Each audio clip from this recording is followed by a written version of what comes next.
You hate to see injuries, and we got some confirmed news on Daniel Jones that he's torn his Achilles.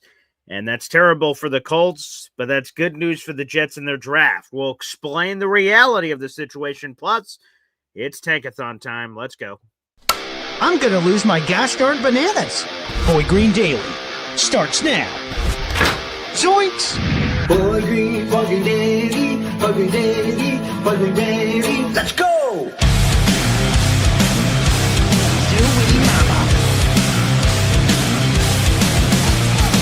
Put your seatbelts on. Get ready for the ride. We're the freaking New York Jets, and we're built for this shit.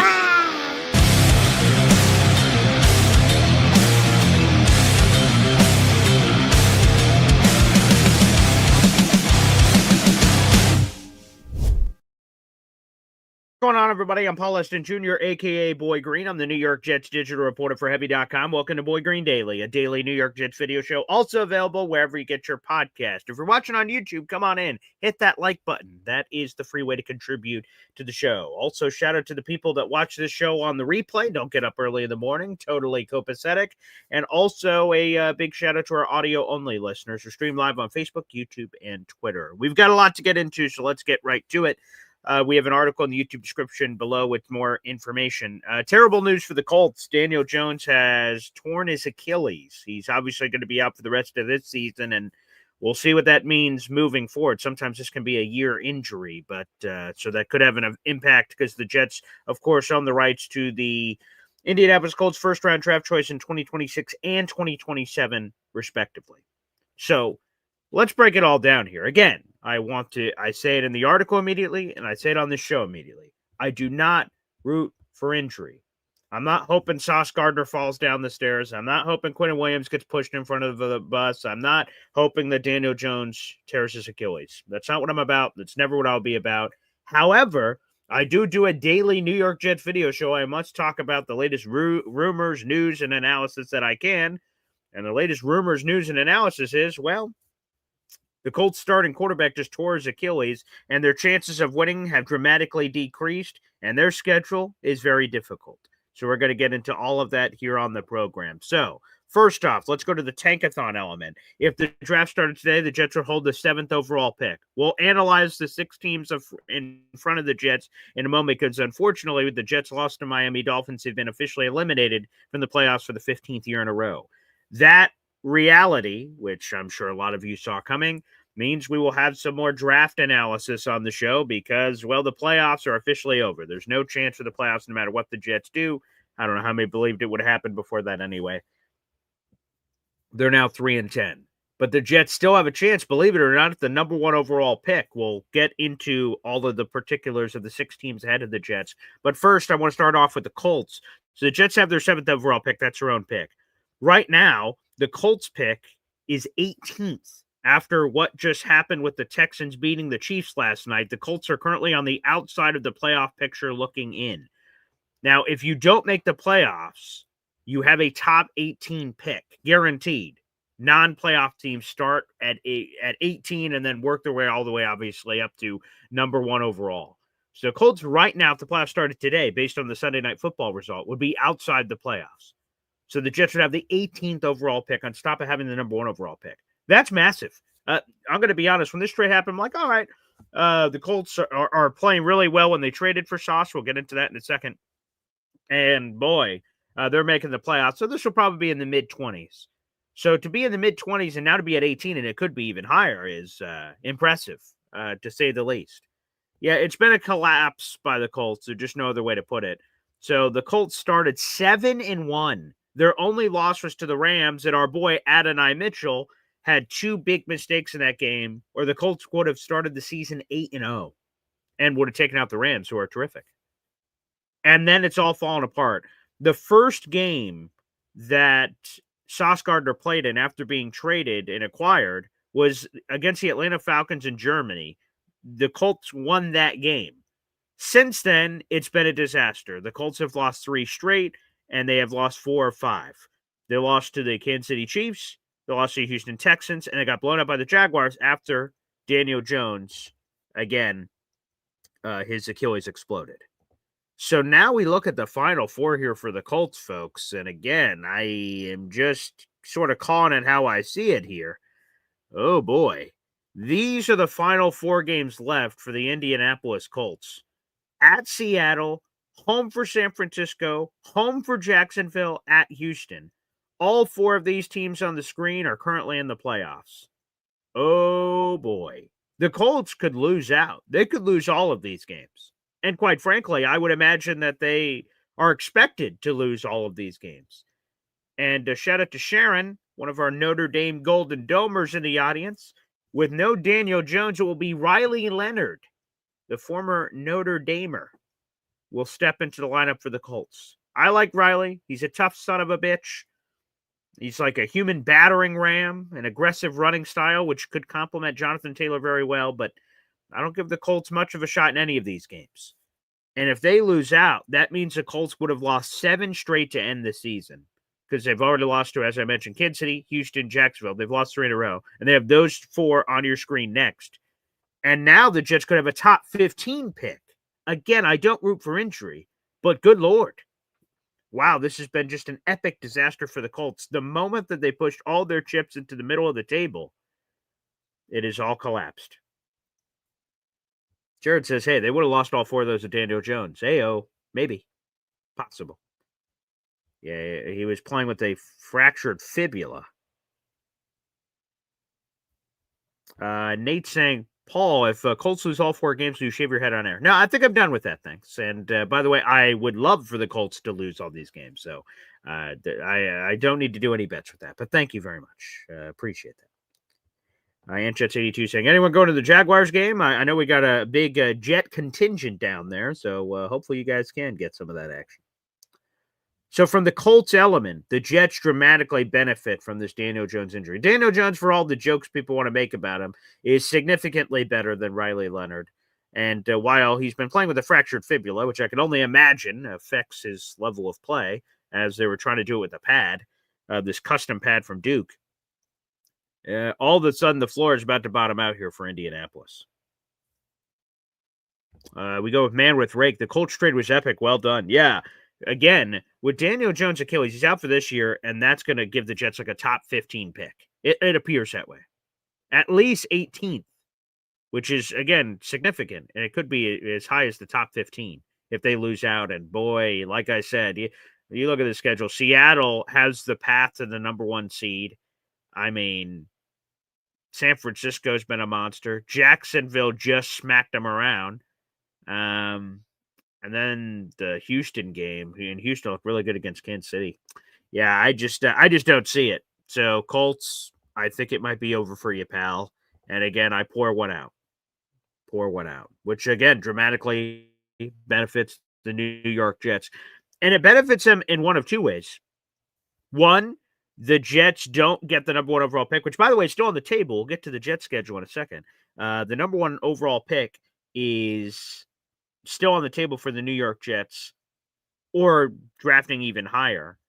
So that could happen. But if the Jets stay wherever, 4, 5, 6, 7, wherever they stay, the Jets might have to use that Colts pick to trade up to go get a quarterback. They could just say, we'll take a quarterback in 2027, the Jaco Klein, who was in our comment section and said, hey, man, let's get Julian Sand. Let's go to 2027. Then that means the Jets would have 2 top 15 picks to build around the roster. They have plenty of needs. That could be another direction, potentially, the Jets could go in. Yeah, Hennessy has been saying, Colts started 8-2. What a collapse. Yeah, I mean, terrible. Again, they started 7-1. They should have been 8-0. So that's an even better record than you indicate. Like 8-0, that's what they should have, could have, would have been. But yeah, somehow not. Yeah, that's brutal. All right, so let's do this, folks. Again, if the draft started today, the New York Jets would have the 7th overall pick. But the draft doesn't start today. So let's look through all the teams that are ahead of the Jets. Let's look through all the teams. So because the Titans won against the Cleveland Browns, they would now pick 3rd overall. The Giants now hold the number 1 overall pick. They have a slight strength of schedule advantage over the Las Vegas Raiders. who have a so we have 3 2-11 teams. Let me just put it this way: Giants 2-11, Raiders 2-11, Titans 2-11. And the strength of schedule varies. Tennessee is going to lose a lot of tie-breaking scenarios. As a matter of fact, any team in the top 10, if they were tied with the Tennessee Titans, the Titans would lose that tie-breaking scenario. So that just goes to show you how dramatic these falls are. So let's just play this game for a second. If Tennessee wins again and everyone else loses in the top 10, the Titans would fall from the 3rd overall pick to the 8th overall pick. So I'm just telling you those seismic changes that exist. Then we have a bunch of 3-10 teams. That's where the Jets sit. There's Cleveland, New Orleans, Washington, Jets, and Arizona. Arizona is the only team that's behind the Jets. It's by a significant margin per strength of schedule. So that is where we're at currently from that perspective.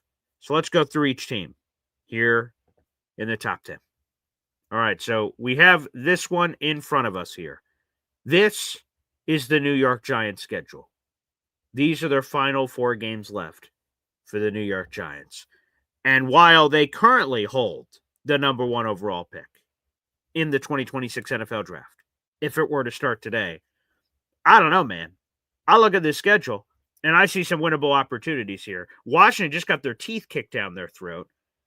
So Washington is winnable. That's at home. Minnesota is winnable. That's at home. And at the Raiders, and then home for the Cowboys. Cowboys, for the other people that are rooting, unfortunately, or fortunately, whichever way you look at it, the Cowboys' playoff chances are very minuscule at this point. So that could be, and they have the 2nd round pick for the Cowboys this year. That'd be a top 50 pick. Oh, and maybe higher than that, obviously. So we'll keep an eye out for that one, too. Well, the Raiders and Giants are both ahead of the Jets and the Commanders. So there's a few of these teams that play each other. So somebody's got to win, which would, if the Jets continue to lose, that would rise them up. Again, Giants play the Commanders. Giants play the Raiders. Those are both teams that are in front of the Jets. So that will benefit the Jets in some form or fashion. So the Giants, again, winnable games. They could beat Washington. They could beat Minnesota. They could beat the Raiders. I doubt the Cowboys, but, there it is. So that's the Giants with the number 1 overall pick. I see a couple of wins here, folks. I see a couple of wins. So that's the New York Giants on the schedule. Now let's take them off the big board. Let's go next. Here we go. This is the schedule for the Las Vegas Raiders. Okay? At Philadelphia, at Houston, home for the Giants, home for Kansas City. If we're being honest, at Philadelphia, that seems unlikely. That seems unlikely for old Vegas. At Houston seems unlikely. The Giants, maybe. Maybe that's the one we want the Raiders to win. Hey, beat the Giants. That'd be terrific. Beat the Giants. That'd be absolutely terrific. And by the way, should be noted, if the Raiders and Jets had the same record, the Jets would win the strength of schedule advantage at this current point in time. So one win could be all the difference. So that Giants game could loom large. Again, this is the Raiders schedule, which again, at Philadelphia, at Houston, home for the Giants, home for Kansas City. I'll try to do that for our audio-only listeners as you're following along here with this draft talk here on the program. So this is all on the table. You could definitely see this. And I'm going in the order of Tankathon as the teams that we're highlighting here. All right, so there you go. That's the Raiders here. Now let's go to the Tennessee Titans. 2-11. Let's go to the Titans next on this. All right. Here are their final 4. At San Francisco, home for Kansas City, home for New Orleans, at Jacksonville. Again, the Titans and Saints are both ahead of the Jets. So again, one of them will have to knock each other off, which is beneficial to the Jets. The Jets, of course, play New Orleans, which we'll get into later. And again, Jets win the strength of schedule advantage versus the Titans. But let's go through this. At San Francisco, no. Kansas City, probably not. New Orleans, maybe. At Jacksonville, no. So the only winnable one really left for me is New Orleans, although Chiefs have been playing like dumb, so I guess you never know. But Saints looks like the one to circle if we're rooting for the Titans, which we should be, because that has the biggest strength of schedule flip of anyone in front of the Jets, a win in how they could shift. So I could see them beating the Saints. There you go. There's another one. All right, let's go up next. Here's the next team on the docket here. This is the Cleveland Browns, who currently have the 4th overall pick. At Chicago, home for Buffalo, home for Pittsburgh, at Cincinnati. I don't see them beating Chicago. Don't see them beating Buffalo. Pittsburgh's up in the air. You never know with Pittsburgh. And then at Bengals, who knows what they are at that point.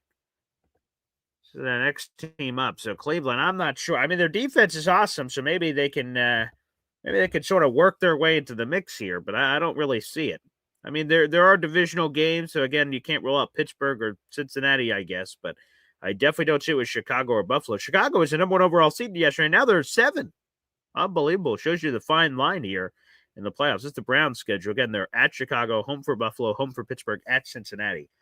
I see maybe one, and I might be squinting, and I'm just saying maybe one of those divisional games. It does not look good on Cleveland's schedule. They could definitely go 0-4. Some other people I'm seeing, which I love it. You guys are speculating there in the chat. So there you go. It could be 2-2. Yeah, that'd be great. I don't know if I see it, but maybe.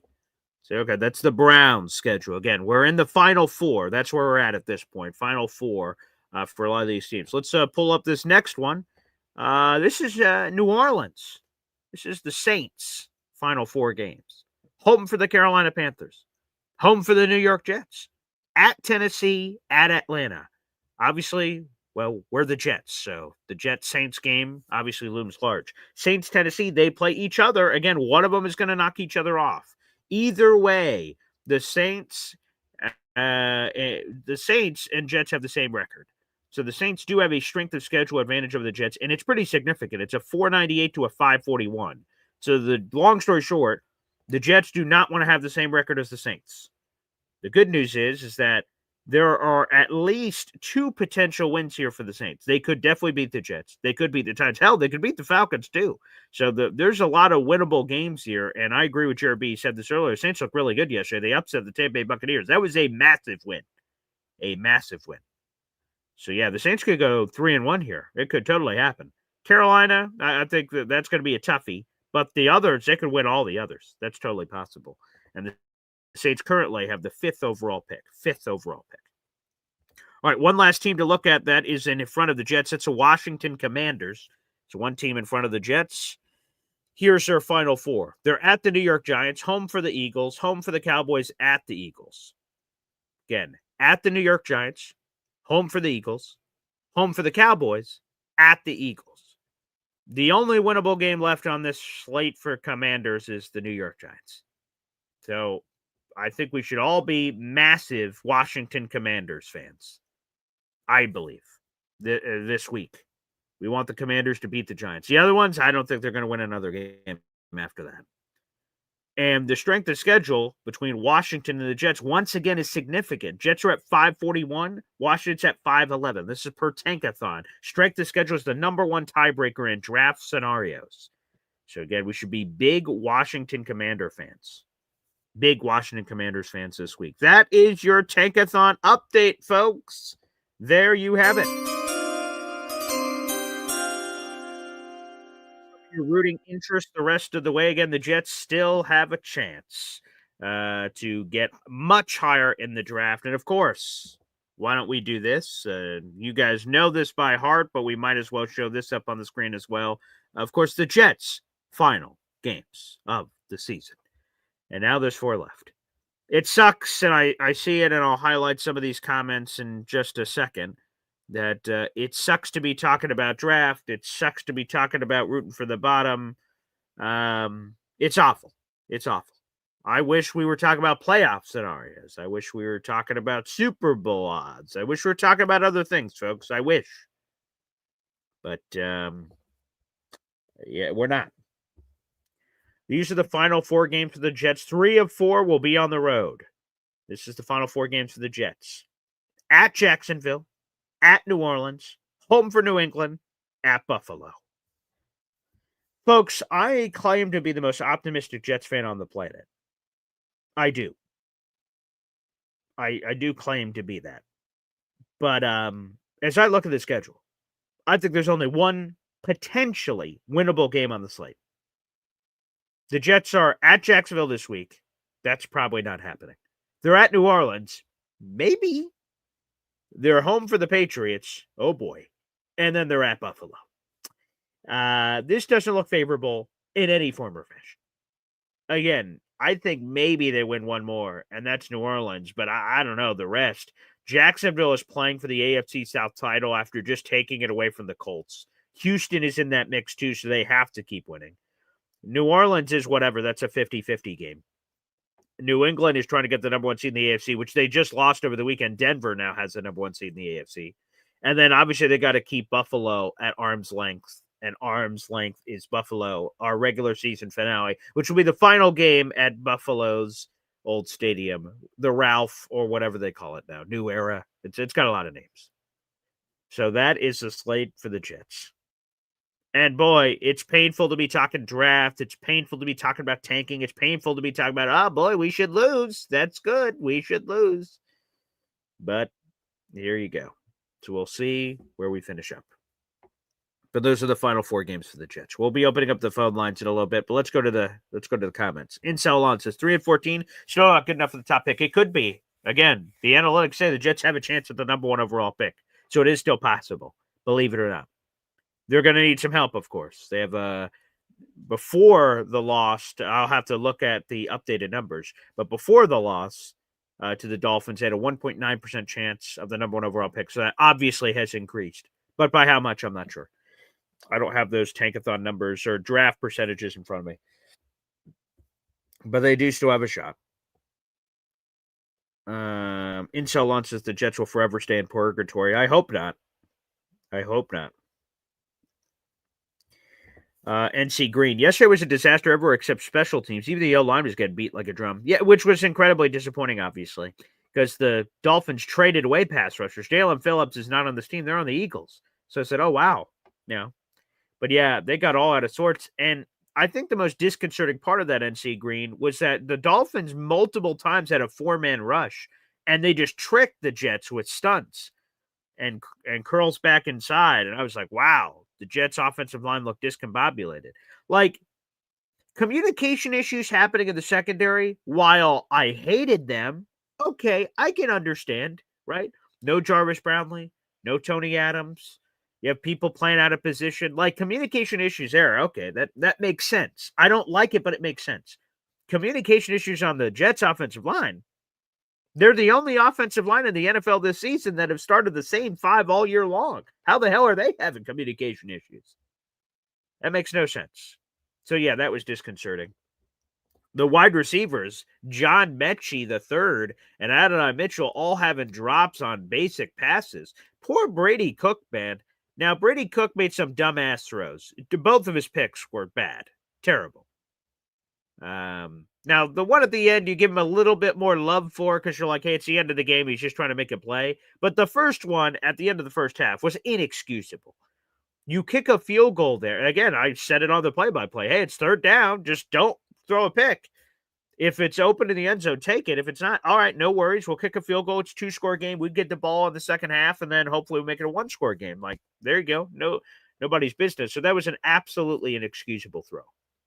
Absolutely inexcusable. So that was bad. But boy, he got absolutely no bleeping help from his receivers. John Mechie III dropped the touchdown from Brady Cook. He hit him right in the midst. Great play design by Tanner Engstrand, having John Mechie III fake motion and then do a 180, whoop, and then run back out. And Brady pats the ball twice, hits him right in the midst, and John Mechie, at least it's a first down, very likely a touchdown.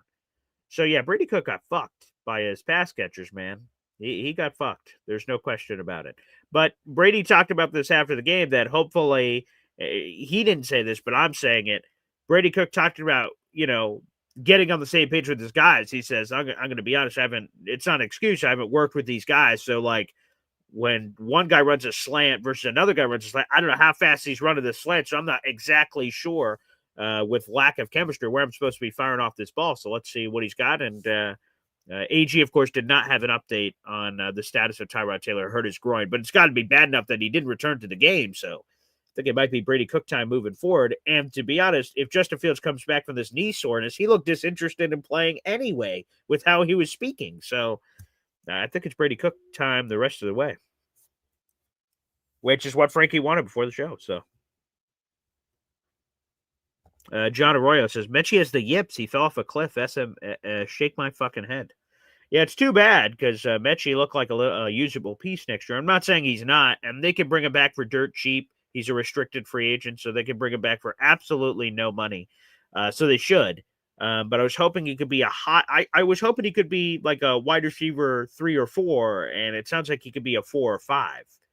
Still on the roster, but lower, less of a big piece to rely on. Let's put it that way. Uncle Indy, Cook needs to start the rest of the year. I agree. Especially now that the playoffs are officially over. And as I saw my pop in there saying, did I just say playoffs? I did. Playoffs? Are you talking about the playoffs? I did see that hop on pop, so shout out to you. I see you in the chat along with all our other commenters here on the program. I appreciate that. Let's go to a YouTube super chat, baby. Every time I get one of those, we hear from my wonderful daughters, right, Luna? Wow. Shout out to DIY for Life, my pop's favorite shipmate, a member for 16 months here on the channel. Good morning, my guy. Happy to see Brady the rest of the season. Hope we do. Again, we don't know how serious the Tyrod Taylor groin injury is, but again, it was serious enough that he couldn't return to the game, and he's 36. And again, the Jets were officially eliminated for the playoffs yesterday. Justin Fields has knee soreness, and Aaron Glenn sort of went like, we'll see about next week. Like he left the door open like, oh boy, I don't think this is just a one-game thing. And to be honest, I'm good. Justin didn't seem really interested in doing the Wildcat and seemed disinterested even returning. I don't know if that's a guy I want out there anyway. So yeah, I'm all aboard the Brady Cook train for sure. We have 250 people in the room, including 100 of those on YouTube. Guys, make sure you like the video. Like the video here on YouTube. That is a free way to contribute to the show. I appreciate the surge of subscribers we got yesterday. We have 34 likes, but over 100 people in the room. That math don't math, people. So make sure you take that like button to Pound Town, as my pop likes to say, and jump it over to the subscriber pool. Let me take a quick gander here. Oh, yeah, baby. We're at 8,198 subscribers. We're 2 away from 8,200. Let's go, baby. We are 2 away from 8,200. If you're not subscribed to the channel, subscribe. That's youtube.com/boygreen25, baby. We're trying to make a chase to 10,000, and we're 2 away from 8,200. So appreciate all the new subscribers on the channel. Thank you kindly, everybody out there in the audience. Thank you very much. We'll be opening up the phone lines a little bit as well. All right, let's answer a few more questions here. Easy says Brady Cook looked good, all things considered. Yeah, he was all right. Not too shabby. Let's go man with rake. Fields is why you don't want to guarantee pay, right? Which is part of the negotiation. So the Jets were a little aggressive there in the offseason. There's no question about it. Especially building those guarantees into year 2. That's another biggie. Alon giving some love to all hail Signetti. Yeah, terrific. What an upset. Indiana beating Ohio State. That was terrific. That was absolutely magical. And perhaps some love for our guy.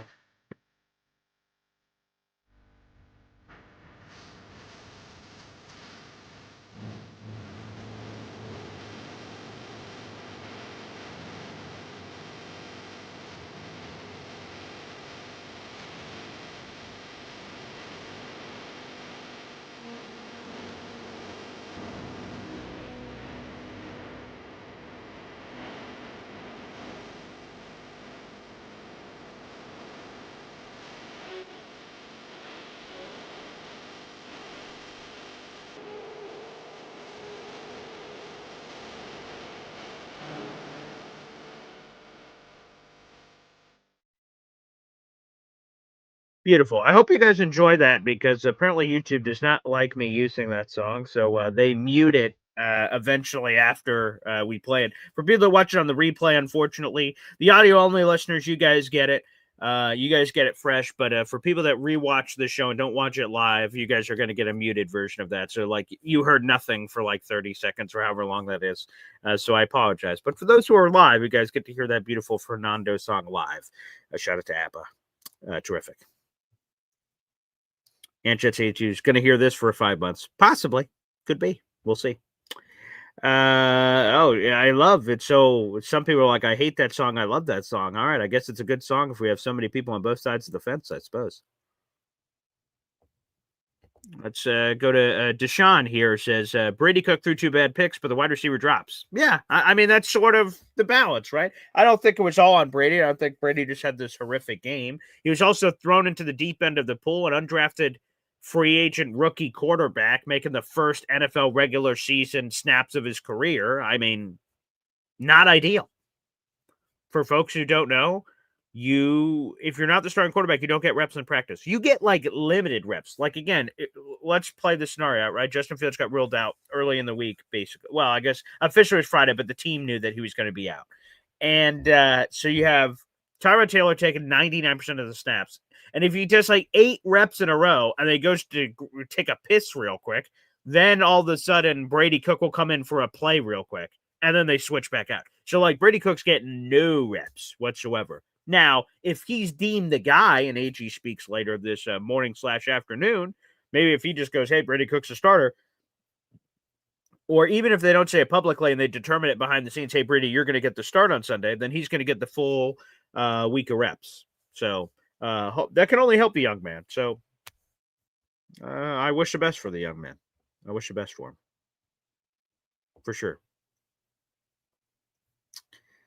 Yeah, there's some badness happening there for sure. Jesse Owen, how much you offer Daniel Jones knowing that he's coming off this injury? The Colts, by all accounts, still want to bring him back. It's interesting. I don't know, how dramatically that affects it. They may still franchise tag him, which would be crazy coming off the Achilles. But they're all in on him though, right? Like they gave up 2 number ones for Sauce Gardner, but they also gave it 2 number ones saying, hey, Daniel Jones is our guy. Because if you are uncertain of the quarterback position, you don't give up 2 future number ones because you want those just in case it doesn't work out with Daniel and you could go get a quarterback a different way. So they're all in on Daniel Jones, I think. So how much does he get? I still think he beats his last deal with the Giants. He had $40 million per year. I think this new deal he's going to get will be over $40 million per year. And I think the most likely scenario is the Colts. I don't think he's coming to the Jets, so let me clear that up real quick. I think he is going to stay in Indianapolis. They know the best about his medical rehab, and they were already invested in him. So I think he's staying in Indy, just to clear that up real quick. I don't think he's coming to the Jets, just to make that clear.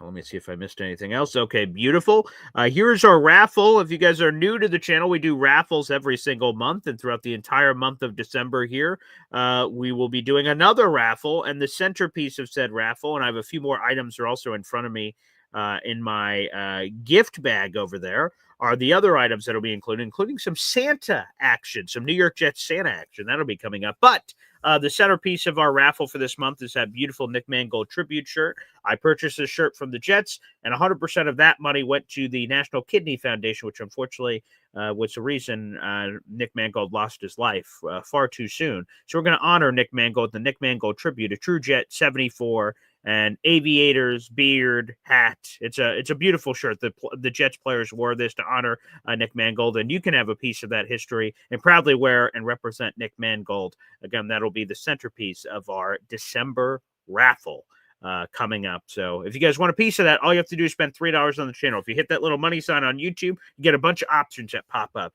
Super stickers, which is like a shout out. A super chat, it's like a message or question you can send in if you have something to say to the channel. You could say you're something and also get a raffle ticket for the contest. And then also gift channel memberships. The gifting of channel memberships happens at random. I don't have a magical button behind the scenes. If I'm just looking, I see Alon in here. If Alon just gifted 10 memberships right now out of nowhere just because I see his name in front of me, I don't get to pick where those 10 memberships go. It's random. The only thing that is factored in, apparently, from the YouTube overlords is that whoever are the most active people are the people they pick from.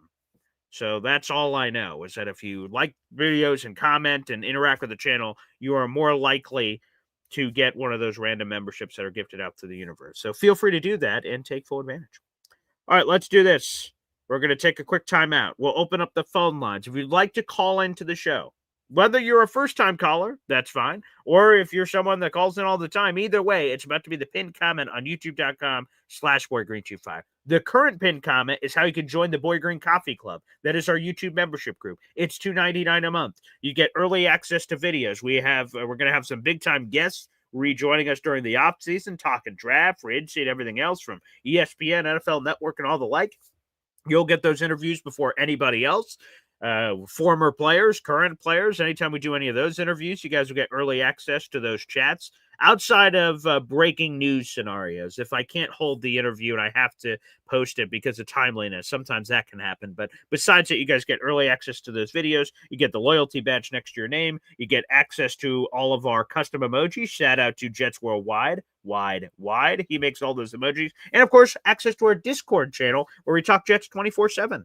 We talk life updates, football updates, and information about our next live events that we'll be doing, including hosting another Jets tailgate in 2026. We're hoping to do that every year moving forward. You'll have early access to those tickets and spots as well if you're a member on Discord.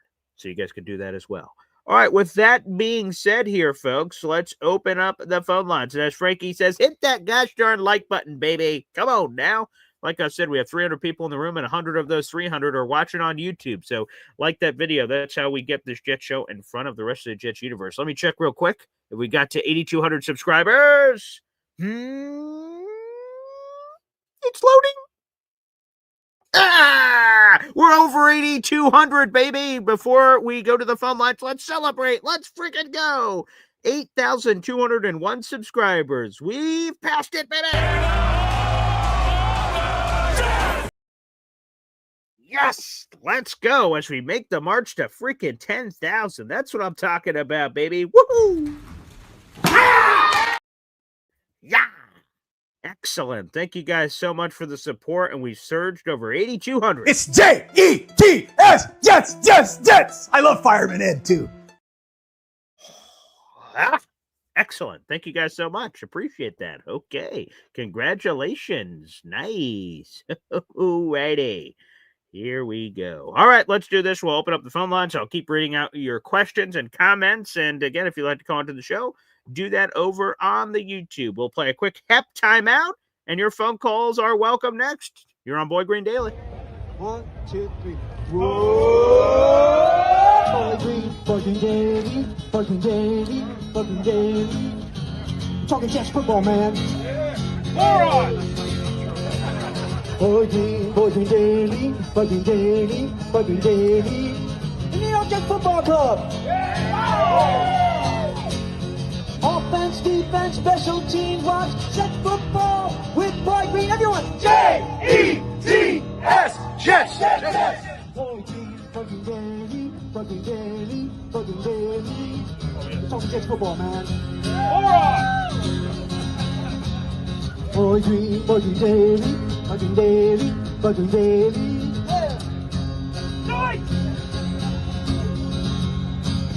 Offense, defense, special teams, watch Jets football with Boy Green. J-E-T-S, Jets. Let's go! Yes, the Hepster, baby. And we have a super chat coming in the second half of our program here. Johnny Boy. Wow. Member for 16 months. Thank you, Johnny, for supporting the show. Hello, darkness, my old friend. Yes, a month of meaningless Jets football where they're eliminated from the playoffs already. Yes, once again, here we are. Draft chimes will become our best friend. Free agency speculation will be all over the place. Overwhelming, I'm sure. Yes. But one of these days, right around this time of year, we'll be talking playoff picture and this and that. It may happen before I'm dead. You know, I'm halfway confident about that.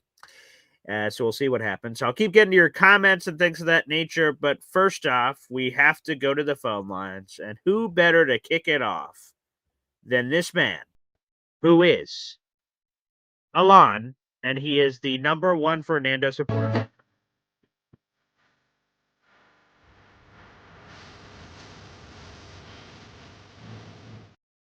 Right?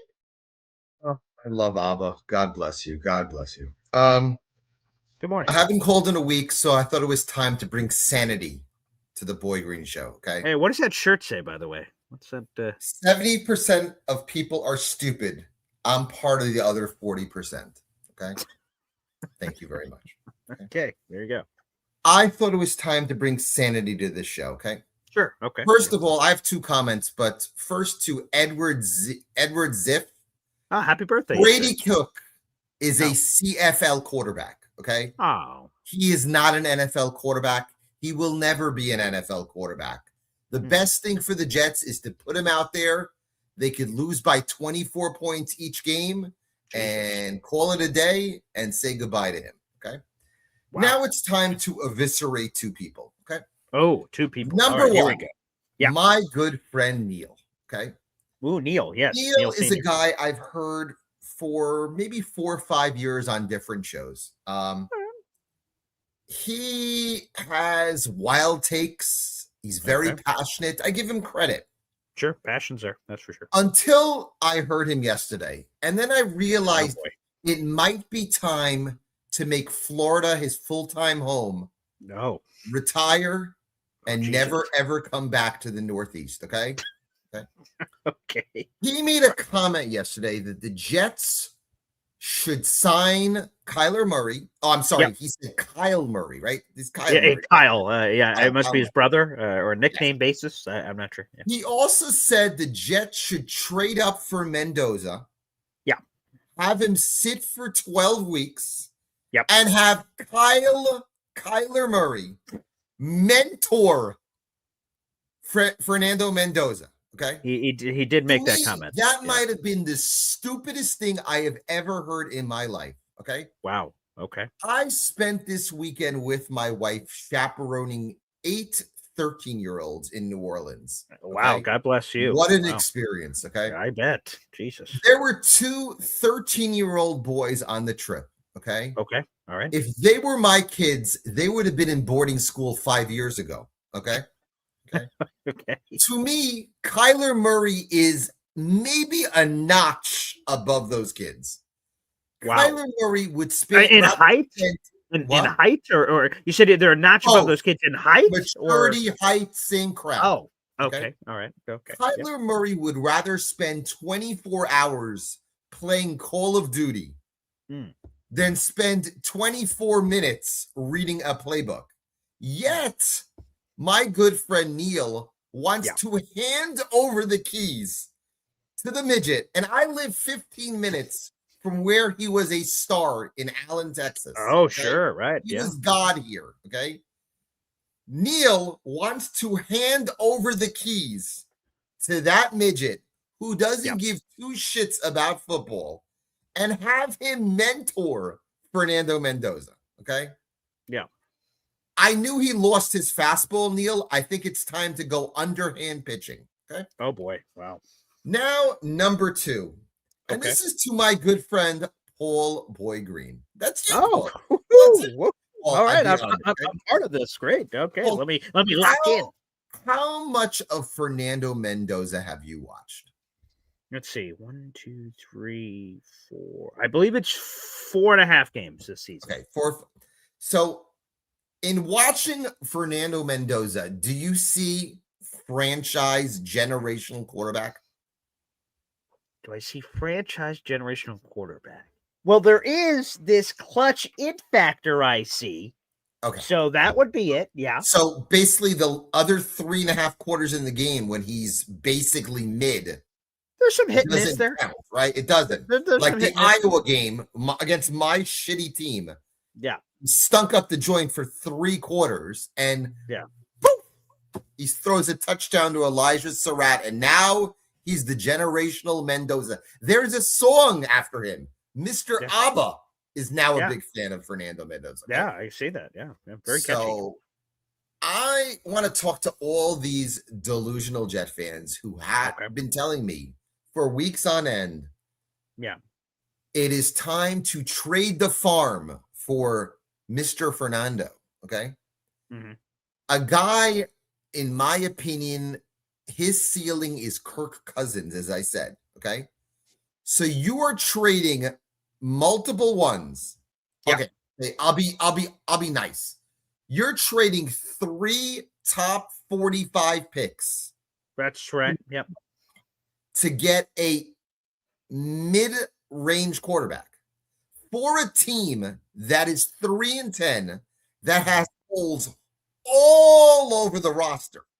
Yet you think it's smart for this franchise to go all in for a guy who's mid, who's a nice player. He's a good quarterback in a shitty quarterback class. Okay.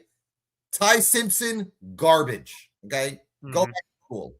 Dante Moore, who I think is the best out of everyone, is going to stay at Oregon. So you're telling real quick, though, it seems like there might be something. Dane Brugler had some sourcing that old Dante may be entering, and Dane is someone I really trust in the business. So that one is interesting. Remember this date, okay? You can jot it down. All right. January 1st at noon, Texas Tech against Oregon. All right. I want to see Dante Moore play a real defense. In my opinion, that is the best defense in the country. Okay. They spent a lot of money on that defense. They are studs. If I'm Dante Moore, I go back to school. I'll just leave it at that. But again, Fernando Mendoza is the Zach Wilson of 2026. He flew up the charts, and Jet fans went all giddy. And what happened? Zach Wilson shit the bed. Okay. So to me, as I said before, Buffalo, when they made the trade for Josh Allen, they were a playoff team. Okay. The Jets are 3-10, lost 34-10 to a team that doesn't like to play in the cold. Okay. Right. Yeah. They have holes, as I said, all over the field. You can see 5 new starters on defense. You could see maybe 3 or 4 new starters on offense. Okay. And you have all this draft capital and all this cash in 2026. And you're willing to trade multiple assets to move up for a guy who I just don't think is even remotely close to generational. Okay. Finally, you made a point at the start of your call, which I thought was brilliant. Okay. Oh, all right. The Indianapolis Colts are fucked. Oh, okay? yeah. I'll be nice. I use real clean English. Okay. They're fucked. Okay. They are. Yeah. They're fucked. Not only are they screwed this year, and as you said, they're 8-5, about to be 8-9. Okay. Which is going to be a top 15 pick. Top 15 pick.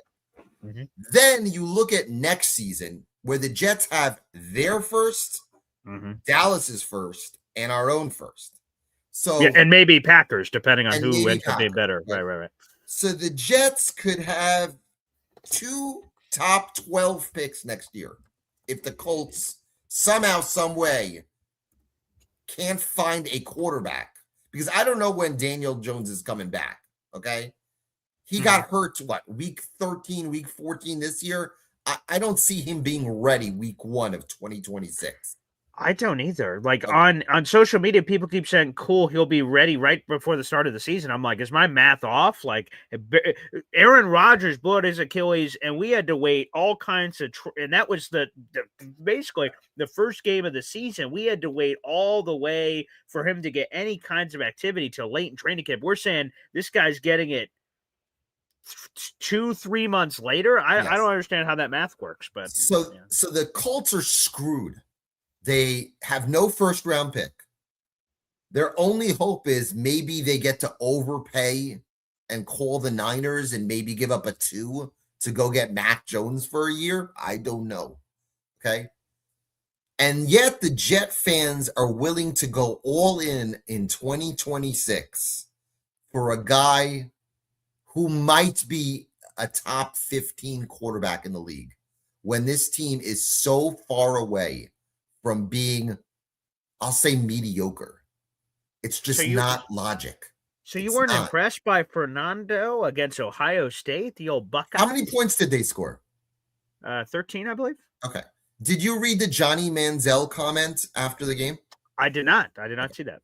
So I want you to look it up. Johnny Manziel is like, everybody gives this guy all this hype for a routine throw in the flat. And now he's this generational quarterback. Okay. Oh, he threw shade at Fernando Mendoza. He Okay, did. let's see this. And Johnny boy. Manziel loves That's throwing the shade. headline. Yeah, that's true. I can confirm that. All right, let's see. Where was this comment? Oh, here it is. To what you just said. Oh, wrote on X. I wish I could pull up just the tweet, but I guess. Oh, here it is. Yes. Okay. I'll put this up on the screen for everybody else. Old Johnny Football. See, I give you It's material. good to know that Johnny Paul. Football is still a thing. Paul? Yeah. Wow. Yeah, this is great. Okay, I had not heard or seen this, so this is news to me. As I'm about to show you guys this on the screen, this is my first time seeing this. This comment here from Johnny Manziel, Johnny Football's official Twitter. All right, so let's pull this up here. This old Johnny Football. I'm a monkey And Johnny operating Manziel, a spotlight while over he here. was a garbage pro quarterback, was an elite pro. Super fun college quarterback. Yeah, here it is. Okay, here it is. We got basic fade routes being called Heisman moments now. I've really seen it all. Congrats to Indiana, though. That's a hell of a win. Damn. Jesus Christ. That's messed up. Johnny Football, with that quote, spoke the absolute truth. It was a great throw. It was a great throw. Basic fade route to Charlie Becker. Okay. I love Charlie. Tremendous Salute to Charlie. Yeah. catch in the end zone by Elijah Surratt. Again, they scored 13 points. Hey, and that's all they needed. A farm to get him. You did. Yeah, he just took out Ohio State. That's the win of the year, baby. Great. Paul, I like Mendoza. I'm not going to say I don't. Okay. All right. Okay? I'm not giving up the farm to get him. And I hope, and I don't think this is going to happen. Okay. I hope the Giants lose out. Okay. Yeah, it seems and they unlikely. hold the number 1 pick. Okay. And then Darren Muji makes the call. And Joe Shane is like, yeah, we'll take 4 number 1s for the first pick in the draft. Jesus. And then the phone could be hung up. And then we could look at 2027. That is the best hope for the Jets. I want this decision to be made by another team. I do not want it to be made by our team.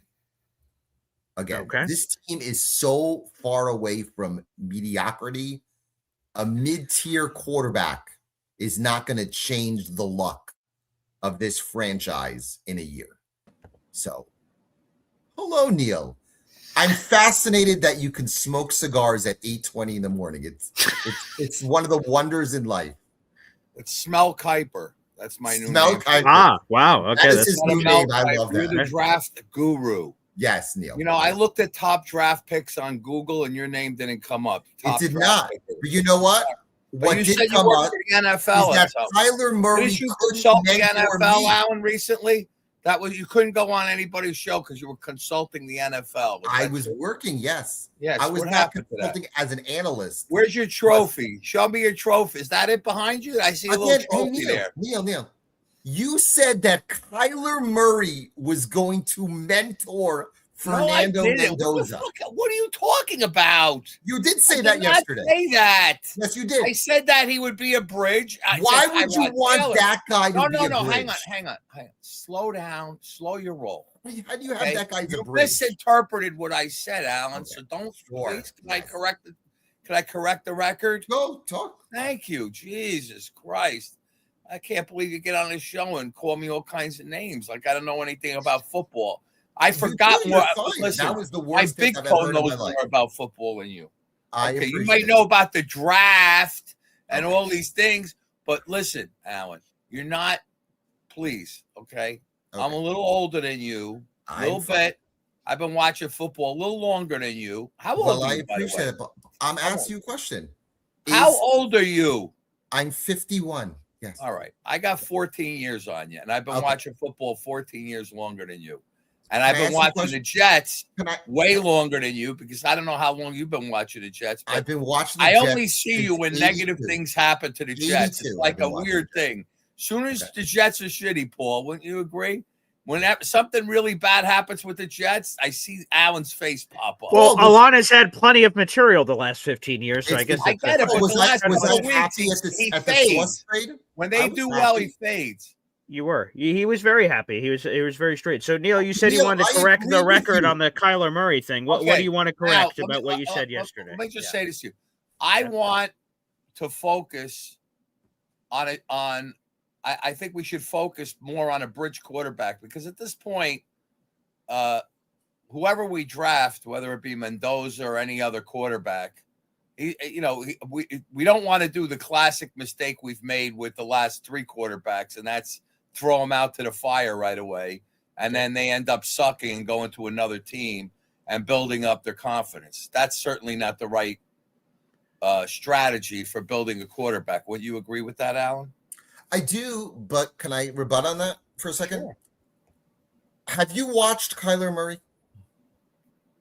Do you know Kyler Murray's reputation as a pro? I know he plays video games. I heard the whole shit. He's immature. So yabba yabba yabba. Why would you ever want to pay that guy? First of all, and bring him here. My idea was, first of all, I would not pay a lot of money for him. But what I'm saying to you is this: if we need a bridge quarterback, okay, first of all, I don't want Marcus Mariota. I saw him yesterday. He is a train wreck, and he throws picks to wide open defensive backs. Okay. Let's talk about Alan. Let's talk about the bridge. Let's get a bridge idea here. I want to hear your bridge idea. I know I have one bridge idea that I feel we should move with right now. I want to know your number one bridge, and I'm going to tell you my number one bridge. It's not Kyle Murray. I've said my number one bridge on multiple calls. Okay. All I heard. I want to know. Just answer the question. Stop yapping. Tanner McKee. Tanner McKee. I would call the Eagles. He's in his final year of his contract. They have said they wanted a day 2 pick. I would trade the Jets Dallas pick, which is 48, 49, for Tanner McKee and one of the Eagles' 3rd round picks. So it's a pick swap, which is equivalent to a day 2 pick. So that is my bridge option right there. I'll tell you who my bridge option is. My number one bridge option. Jacoby Brissett is my number one bridge option. And I'll give up a little bit for him. What are you going to give up? I'll give up a little bit. I don't know. I don't care about draft picks, Alan. That's the difference between. But I don't think they're trading anything past. Right. Let me just say this to you, Alan. Anything past the first 50 players in college, okay? They're not. The only way they become significant in the NFL is either they're coached to become significant, but we haven't proven to be able to coach up anybody. Okay, that's not our style. All right. And certainly this coaching staff, I don't think they could coach up anybody. I agree. They certainly haven't done a great job coaching up Brady Cook. He came out there looking like it was preseason. But why would the Cardinals trade Jacoby Brissett if they're getting rid of Kyler Murray? Well, because I'm telling you who I would like. In other words, there's a price for anyone. I believe we can get Jacoby Brissett if we really want him. So I'm not saying. I don't care if we give up a 2nd round pick. I'll take him for a 2nd round pick. I don't care. You tell me who's going to be. Listen, Alan, I want to win games in 2027. 2026 rather. I don't want to continue to suck like you really like. You like to be in the suck lane. I do not. I am not interested in sucking in perpetuity. I'm running out of years. I got it. You want to suck forever. You keep talking about, I hope that we don't draft a quarterback this year. Let's go to next year, because next year's quarterback class is going to be better. And then next year, we're going to talk about right now, this roster has more holes than Swiss cheese. Do you realize that? Yeah, but you're not going to fix those holes. Let me just say this. You have wait, hang on a second. 50 picks. Hang on. And $100 million. Alan, the Patriots are good now, not because of the draft picks they made last year, but mostly because they made a lot of free agent signings in the last. They're also good because they have a franchise quarterback that fell onto their lap. No, they're good because they have an exceptional coach. And it also have a top 10 quarterback if you took that coach If you took Aaron Glenn and put him on the Patriots, they'd have 3 wins. Okay? But that's why they They didn't want Aaron Glenn. Unfortunately, we did. Okay. So again, I'm asking you, would you agree with the fact that to become a shit team into a good team, most of that has to do with your free agency ads, not your draft picks for the same year that you draft them? Because it takes a year or two for a draft pick to develop in most cases. I'll tell you why I disagree with that. Okay. Most franchises, they keep their star players.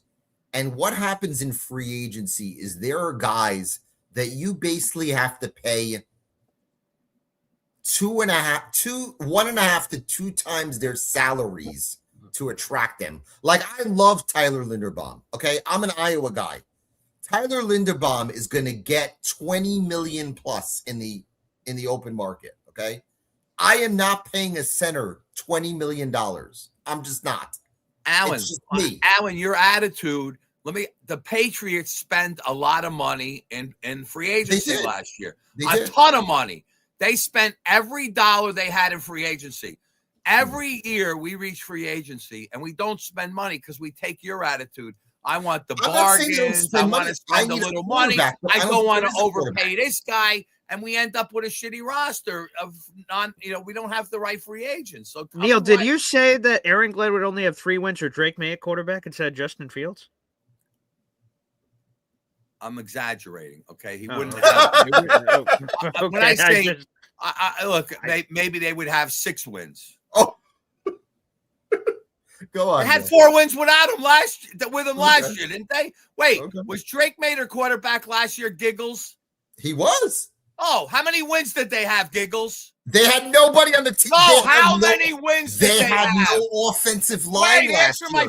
They had no offensive line last year. Alan, you make a great attorney. They had no offensive line last year. You are such a politician. When I ask you a question, answer it immediately. We got a show here. Again, they had no offensive line. I'm answering the question. How many wins did they have last year with Drake May? They had 4 wins. Thank you. They did. Okay. So what I'm trying to tell you is for his life last year. I want to tell you that the roster added free agents that helped the team, and they added a coach that arguably is probably the top 5 coach in the league.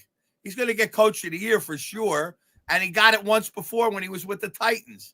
And to me, the coach is probably more. I don't give a shit about the quarterback. To me, the coach is the number one thing that's going to improve a team. And right now, we have a coach that's in question right now. We have a rookie coach going through the motions, and we don't know what we have yet. And I'll tell you, based on yesterday's performance, he certainly didn't prepare that team. They got boat raced. And let's talk about the game yesterday, because there were really very, very few things to talk about. No positives at all on either side of the ball. Okay?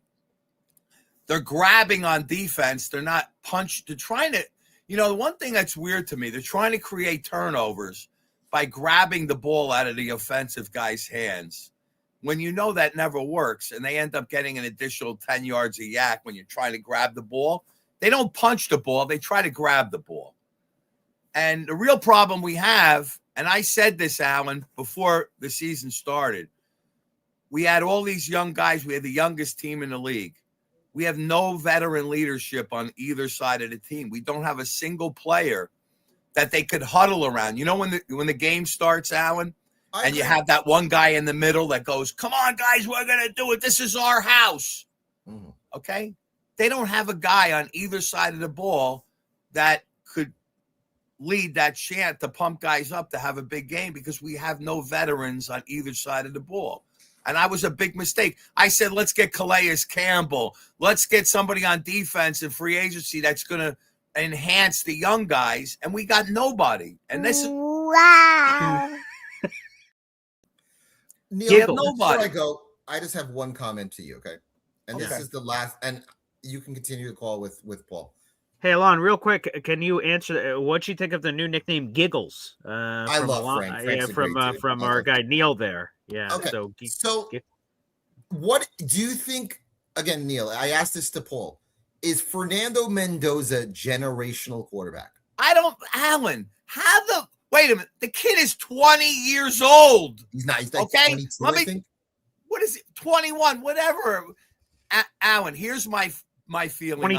22. Here's my feeling on college quarterbacks, and college quarterbacks are not turning into generational Super Bowl winning quarterbacks in the NFL in the first year or two, and sometimes it takes 3 unless they're unbelievable. Okay. Burrow. I watch Burrow, and he's just unbelievable. Now, is Drake I don't know. Again, I'm not a draft guy, but when Burrow is generational, what's that? Is Drake May generational? No, I'm not really sold on Drake May. I don't think he's that great, really, honestly. I think it's the scheme. I think it's Daniels calling the plays. He's sitting back there wide open. You know, is he a top 10 quarterback right now? What's that? Is he a top 10 quarterback? No, I don't think he's top 10 yet. I think he's maybe top 15. I mean, again, it's too early, Alan. Last year, the Commander quarterback, everybody was raving about him. He almost got an MVP. What's he doing now? How about when C.J. Stroud had a big year, and right now he's not a top 10 quarterback? Is C.J. Stroud a top 10 quarterback? I think he's in the 8 to 12, maybe 8 to 12. He was really good last night. Paul, do you think he's a top 10 quarterback? Top 12? Who's that? Huh? C.J. Stroud? Oh, is he a top 10 quarterback? Yeah, I mean, I'd have to start counting up the quarterbacks, I guess, but isn't he a top 10 quarterback? On the back end of the top? Yeah, okay. What about the Commander quarterback from Daniel? What's his name? Daniels? Yeah, Jaden Daniels. I forgot his name. He was in the Jaden Daniels. last year. So polarizing from last year being what about awesome, this year Daniels? being, What do you think of him now, Alan? Incomplete. I always said the problem with Jaden Daniels is he's a stick. And I don't think he will last in this league. That's the problem. And I would have taken Drake May over him. And he took his team to the championship last year. He did. Very impressive. And I had to be a lot him because the command. I can't believe the drop the Commanders made from being in the championship. Hurt. They can't win a game. Their defense is abysmal. Yeah. But bottom line is, I look at 2026 as an opportunity for the Jets to build their roster. No, and then when you have 3 number ones in 2027, that is your opportunity to pounce on your quarterback. There you go. All right. I've said this from the start. Al, we got to take a quarterback every year. It's a lottery. You could take one in the 3rd round. I'm not taking a quarterback in the 1st I don't round. care who you take. I care who. Listen, I'll say it again. I trust Muji more than I trust Alon. I appreciate it.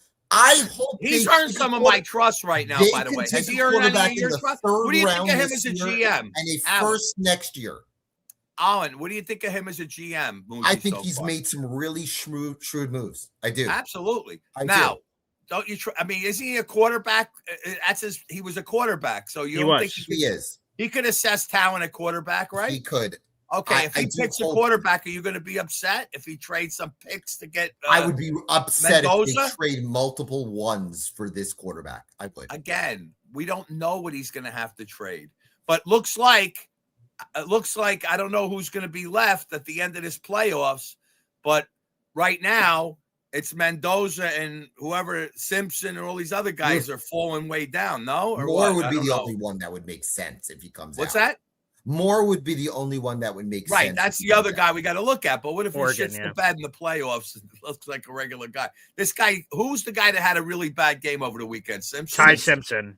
Yeah, but they're offensive. So now what? Now his draft capital dropped? Well, we'll see. He's in the playoffs might not even too, come so out now, right? Yeah, no, right. We'll see. Right. Okay. But let's see what happens in the playoff. Yeah. These guys are babies. The reason I mentioned Kyle Murray, just the reason, forget about his attitude. Okay. I feel that quarterbacks, like people, reach their prime in their late 20s in football. In life, it's middle 30s. And they're a much more mature, capable player in their late 20s, i.e., Geno Smith, Sam Darnold. You could take Baker Mayfield.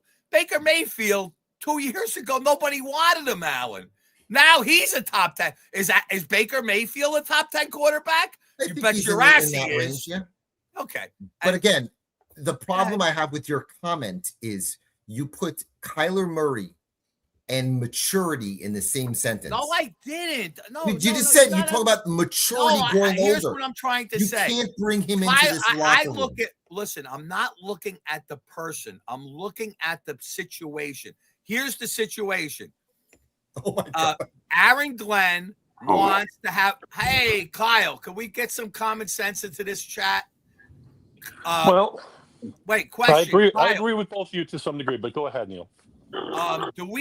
Does Aaron Glenn and Tyler Angstrom designing their offense around a running type quarterback? Yes or no? From what we've seen so far, yes. Okay. Is Kyle Murray a running type quarterback that could throw the ball? With significant flaws, correct. Okay. Has Kyle Murray had some really good seasons in his first 5 years, statistically? I think he's had some really good games. No, he has some really good years, Kyle. If you look at he's had almost 2 4,000-yard seasons, which is a lot better than most quarterbacks we've had. I think he would be an upgrade. I don't know if the juice upgrade from what? That's exactly right. He might be. Wait, hang on. If we got Kyle Murray, he might be the third best quarterback we've had in 15 years. Not saying much. No, it's not. Right. Low bar. But how do you like? Is there a way, Kyle, of us prying away Jacoby Brissett from the Cardinals? Is that a possibility? Because that's who I really like. I don't know. I mean, I'm open to the idea of a creative way to get a bridge. I thought that Allen's proposal for McKee was, unique and smart. Kyle, you like that? You made a comment on Jake's show that you wanted to get Levis. I'm not really. Oh, Jesus. Because I don't think he would cost anything, right? I agree. He would not cost anything. Cost like you're holding a checkbook. I want the Jets to spend money, Kyle. It's not my money. It's I think he's trade assets is what he's talking about. He's in the last year of his deal. Yeah. So, if you would, seventh round pick, going to follow the same format of trying to catch lightning in a bottle that you did with Fields, why wouldn't you just do that for 1 year with Levis if it's going to cost you nothing? Yeah, it'd be a late pick swap. Yeah, but you know what I think, Kyle? I think that there might be an opportunity. Again, let's just look at one thing about Murray. By the way, real quick, where the hell is Lou B? Look at where my screensaver. Okay, Lou, you came back from the Bahamas yesterday to watch that shit. I did. I flew straight from Bahamas to Fort Lauderdale. What a guy! From Fort Lauderdale to Newark, landed, went straight to the game, got there like 1:15, and I was like, "Wow, damn!" Why'd you go back? I don't miss a home game no matter what. Not a boy, Lou.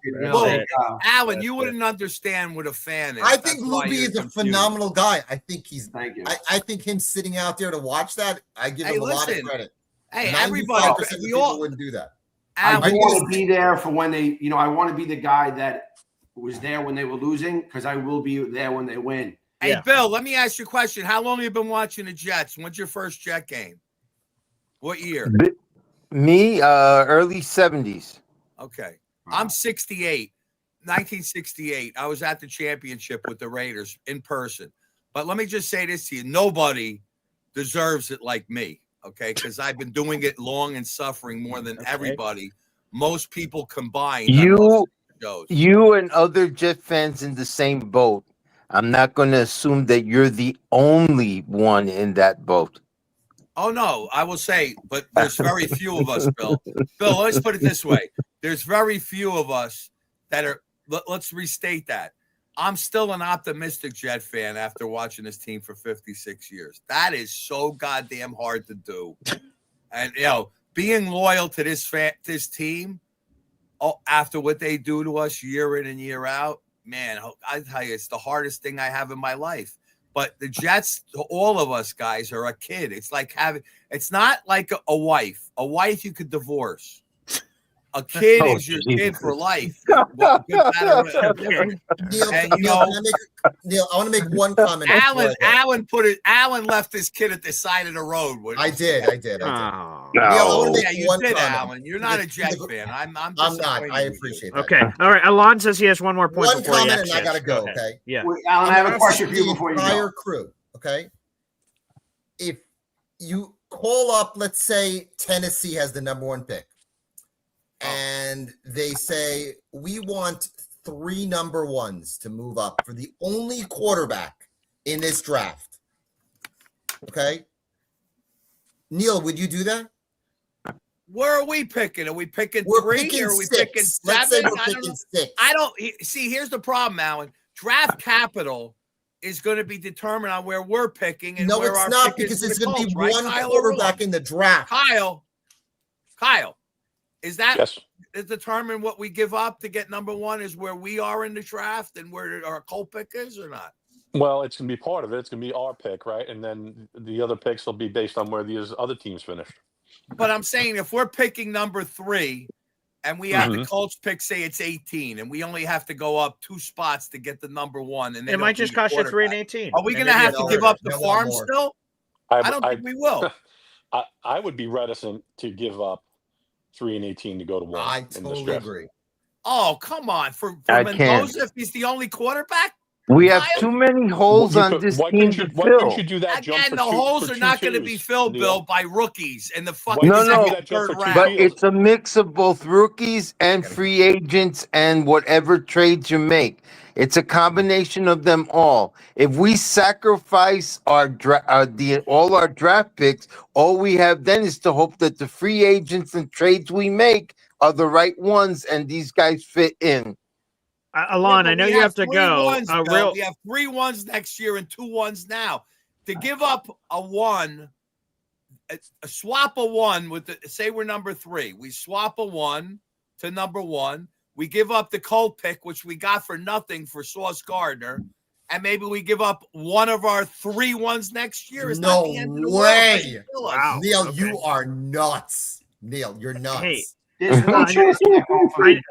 I know Alon has to go, but someone in here said they had a question for Alon before he goes. Is that you, Luby? Yeah. So Okay, my good. question is for everyone, but Alon, your input.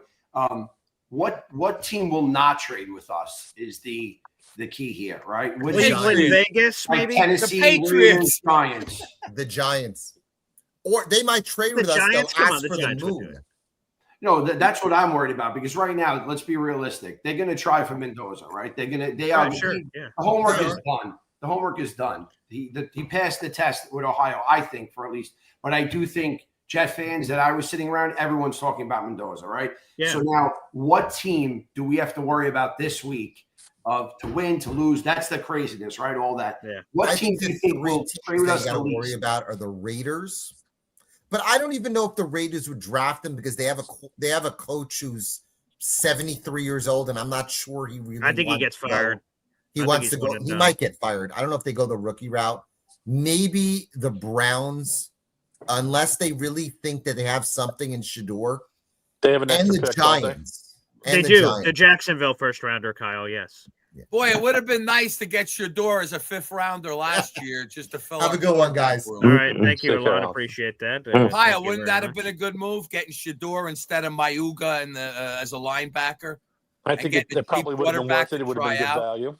Yeah. Yeah, it would have been worth evaluating. 1 second, Neil. Let's re-rotate. I see we have another car trying to get in, trying to switch some people up here. So, Kyle, you joined us first, so we'll go Frank, to you. what's up? Yeah, and what's up What's to up, our guys? guy Frankie Hey, in Bill. here? Hey, guys. Hey, Bill. Yeah. Bill, what was your first game? You think? Well, that you can think back the to? only time I ever went to an actual Jets game was at Shea Stadium.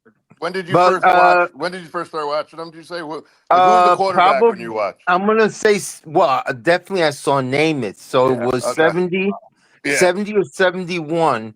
And the funny part is, I was 11 years old in '69 when the Mets won the World Series. I got to see the playoffs and everything on TV, and I loved it. Okay. But I wasn't a football fan then, so I missed the Jets winning their Super Bowl. Yeah, I was like 4 years old at '69, so I remember Namath, but I don't remember the game or anything. Sorry, go ahead, BJ. No. So let's go around the room, give everyone their chance. So, Kyle, you were in here first. Go ahead. What's on your mind, my friend? So, I don't think I view draft picks quite the same way that Neil does. I think that there is value in the draft in the first 120 picks, right? Especially when you're talking about guards, interior linemen. I think even on either side of the ball, I think you talk safety. you can find guys that can contribute to your program. And even those later picks, you get these athletic freaks that can develop on special teams. You can use those picks to go up into higher rounds. So I value those picks, right? Yep. But it's all a matter of assessing the value, right? So I kind of agree with Alan. Like, I like Mendoza. Yeah. I like Mendoza in the top 10. I don't know if I like Mendoza at a top 10 plus value, right? Would what he does in the college football playoff change your perception? It might, but I mean, you can't. But I also agree with Neil that these guys aren't finished products, right? Of course not. If you look at Tom Brady, he didn't play that much in college compared to some other guys. Yeah. You know, he was very cerebral guy, very competitive guy. They got great value on him. They brought him into their program, developed him for a little bit. They threw him into the fire with an injury, and the guy flourished. Yeah. So you got to identify those guys, whether it's in the first, second, third, fourth, seventh round, whatever it is. But to me, if we're picking at 3 and we need to go up to 1, I don't see why we can't offer 2 seconds to do that, because that's the appropriate value to do it. I think. I don't think that giving up 3 and 18 to go to 1, even if it's a quarterback, and you have to look at it from, say, whether it's the Titans or the Giants' perspective too. They don't want to slip down too far either, because they want to crack it all right. Reese or whomever, whoever it is. So, right? So there's 2 sides of it. There's so many unknowns right now because everything is in flux. We still got a month to go, right? Yep. You talk about draft positioning. You talk about free agency. You talk about deals that will be made before the draft to get additional picks. I think it's a kind of a wait and see attitude. I do like Mendoza to take a flyer on him if the price is right, and I trust Muji to make the deal that is right for the Jets. I don't think he's going to go into 2027 to go get Mendoza, and I think that's smart. Yeah. I think if they're jumping from 3 to, like in this case, this made up scenario where it's 3 to 1, I don't think they will have to dip into 2027. I think I agree with you that if you had to do multiple 2s, that'd be the most ideal package. But if anyone else wants Mendoza, there's the potential of bidding war. And if that happens, if you do 318, then you don't have to dip into 2027, and the Jets are still net positive, right? Because they have 5 first-round picks over the next 2 years. You get your franchise quarterback, and you still have, in theory, extra first-round picks that most normal teams wouldn't have to play with, and you get your franchise quarterback. If that's what they believe, that's something. It's like, again, we were using this pawn store reference earlier. I go in with the price in my head, but I don't immediately go to that price. If you push me in the right way, I could get there, and I think I'd be okay with it on 3 and 18. I think that you just have to realize what the realistic ceiling is on Mendoza. Sure. And if the realistic ceiling is Kirk Cousins plus, then what are you giving up for? Right. Okay. I have a question for everybody. And this is in regards to Brady Cook. I was somewhat impressed with his debut. He was definitely rusty, but I thought that there was a lot of things he did well. And my thing is that with everyone so down on him, I'm like, well, why not develop him into your backup quarterback of the future? Why not see if he can function in Engstrom's offense?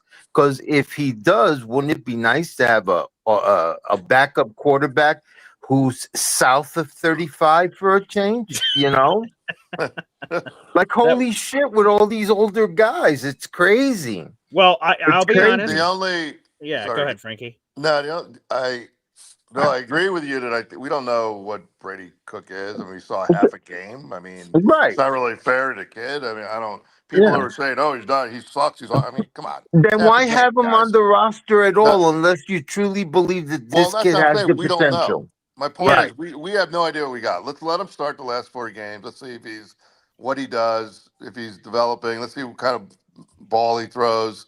But he's not somebody I want to mentor. I want like a mentor. And the problem with having a young quarterback like him is that he's not a mentor. I'm not sure. Like I was talking to my brother yesterday. He was at the game too, Luby, and He said it was like all Miami fans over there. Totally outnumbered yesterday. Exactly. Yeah. And he's pretty frustrated. He's 8 years older than me, so he's like really aggravated. But with the whole he hates Woody Johnson. But anyway, but my point is this: like he said, like I don't know what type of person Tyrod Taylor is, and Tyrod, I'm like, I don't want him back. But he goes, Frank, he's only 36 years old, and he could mentor a young quarterback. I don't know what kind of mentor Tyrod Taylor is. I don't know what kind of semi-coach he is, kind of. I wouldn't mind even bringing him back if he can do that. I don't know, but we can't go into next year with 2 young quarterbacks if we move up. And and first of all, I'm not moving up, by the way, because they're going to ask too much. And this is the reason I don't want to move up is, again, we have too many holes, and I believe whoever holds that first pick is going to hold it for ransom, and we're not going to get away with what we think. They're going to look at our draft capital, and they're going to say, we're going to fleece these guys, and I'm not willing to do that. Not with this roster. This roster has yesterday proved to me this roster has.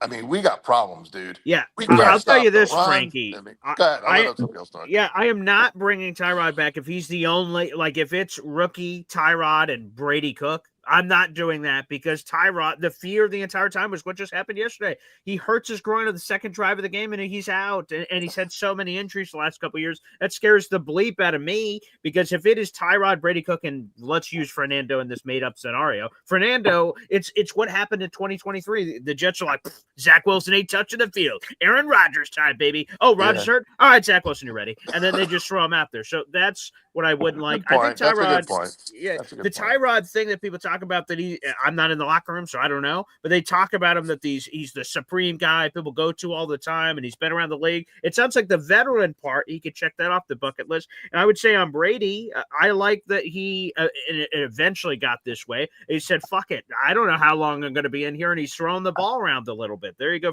It was a little bit reserved at first. I don't know if that was standard saying, hey, don't fuck up or whatever, but it was a little restricted. But outside of that PI call, I know that was throw the ball deep, refreshing.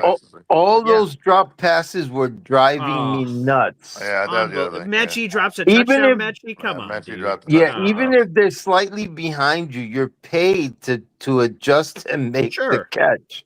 And you help the kid out, right? It's his first NFL opportunity of his life. If you have to make a plus play, then make a fucking plus play for an undrafted free agent rookie. Help a brother out over here, for God's sake. A plus play. How about you catch the ball when it's in your fucking hands? How about that? Yeah, that too. Yeah. And he also seems seems to be better with some practice, right? But he'll be if he gets a full week of reps. AG speaks later today, so if he just goes, hey, Tyrod's out, awesome for Brady. He can only play better, I think. So that's good for the kid. Luby, you got some? Go ahead. Yeah, one thing I have to say, and by going to the games, I'm able to see sometimes from the side the center that is blocking. We have the worst center. I'm telling you guys, the way that ball comes out, he did no justice for Justin. He did no justice for Tyrod, and he did no justice for Brady Cook yesterday. Every single time they take a snap, they got to worry if the ball is really going to be, spiked, whatever it is, the right handed to them the right way. I noticed that. And when he was lining up in the back, I'm like, oh, this is going to go bad, and it did. I mean, you have a rookie quarterback that comes in that if you do watch his tapes in the past, the guy is throwing all the time. I think he was nervous when he just went in, and I think then all of a sudden guys are dropping his passes. If you're dropping his passes and you're handing him the ball the wrong way as a center, I mean, the guy had no chance. Oh, we have the worst center. I'm telling you, his blocking is good. He cannot get that ball out every single. I agree with Luby 100%. And this is why people think we have a solidified offensive line. We are way far away from a solidified offensive line, guys.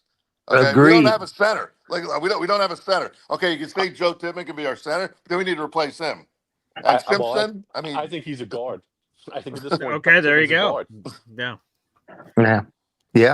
So we need a bona fide center. Yeah. Because I don't think Tippmann snaps are much better. He kind of and lollipops them. And that's the crazy thing, right? We're all like, fuck, this Tippmann guy, center, the snaps are a little questionable. And then his replacement has the same fucking issue, and Josh Myers like, come on, man. So, guys, isn't it worth paying this center from the Ravens if we can get him? I mean, I'm it's a lot of intrigued by money, that. but Tyler Linderbaum, and you just balls out and get the guy. The Jets have $100 million in cap space, and Tyler Linderbaum, again, the highest paid center right now in football is Creed Humphrey at $18 million per year.